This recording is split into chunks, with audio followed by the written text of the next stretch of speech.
जय श्री कृष्ण, जय श्री राधे। आप सबको बहुत बहुत शुभकामनाएं।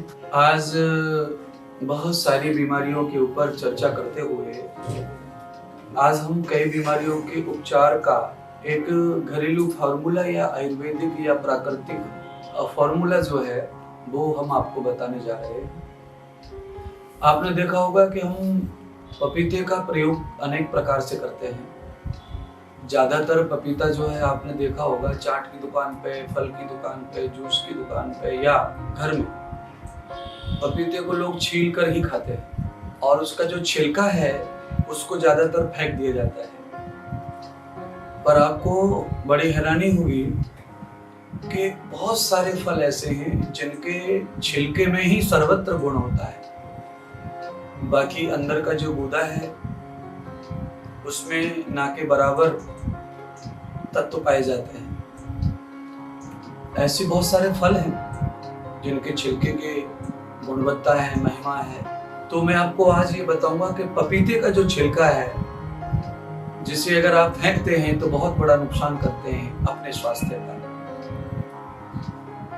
पपीते का जो छिलका है वो हमारी बॉडी के सारे जो केमिकल्स होते हैं, बॉडी के अंदर जो बनने वाले विषैले जो तत्व हैं जो हमें बीमार करते हैं, पपीते का जो छिलका है वो उन सबको डिटॉक्स करता है। हमारी बॉडी के सारे केमिकल डिटॉक्स होते हैं, यानी कि शुद्ध हो जाता है शरीर पूरा पपीते के छिलके से। वैसे कभी कभी डेंगू जब होता है तो हमारे प्लेटलेट बहुत गिर जाते हैं, घट जाते हैं, तो बहुत सारी दवाइयां काम ही नहीं करती उसमें प्लेटलेट्स बढ़ाने में। तो हम जब फिर पपीते का प्रयोग करें,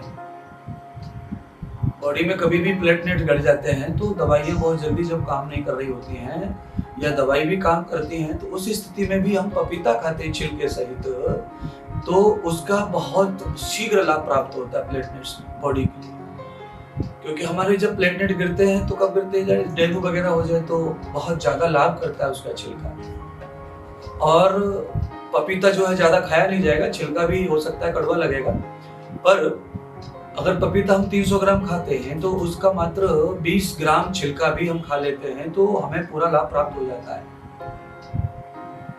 इसीलिए पपीते का जो छिलका है वो हो या पपीते का जो पत्ता है वो हो, ये दोनों ही हमारे प्लेटलेट्स में बहुत काम करते हैं। हमें डेंगू हो जाए तो डेंगू में बहुत काम करते हैं।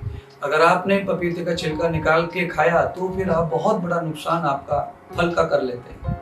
आपकी बॉडी को जो तत्व मिलना चाहिए, जो लाभ मिलना चाहिए, वो कम से कम प्राप्त होता है। अगर हम पपीते को धो करके छिलके सहित खाते हैं तो हम कम खाते हैं तो लाभ हमें अधिक प्राप्त होता है। छील कर पपीता हम ज्यादा खाते हैं तो हमें लाभ कम प्राप्त होता है। इसलिए मैं चाहूंगा कि आप जब भी आपको ऐसा लगे कि आपके प्लेटलेट्स गिर रहे हैं या आपको डेंगू ने बहुत थका दिया है, वीकनेस कर दी है और बुखार नहीं उतर रहा है, तो प्लीज आप ऐसा कीजिए कि आप दिन में 3 बार पपीते का छिलका खाइए। और पपीते का छिलका खा करके आपको लगेगा कि आप 2 दिन में खड़े हो जाएंगे और डेंगू कवर होगा और आपके प्लेटलेट्स भी कवर होंगे और आपको पूर्णतः लाभ प्राप्त होगा। क्योंकि भगवान ने प्रकृति में हमारे जीवन के लिए सब कुछ दिया है, उसमें से एक पपीता है, उसके अनेक लाभ हमें प्राप्त होते हैं। पर छिलके का जो विशेष लाभ है वो मैंने आपको बताया।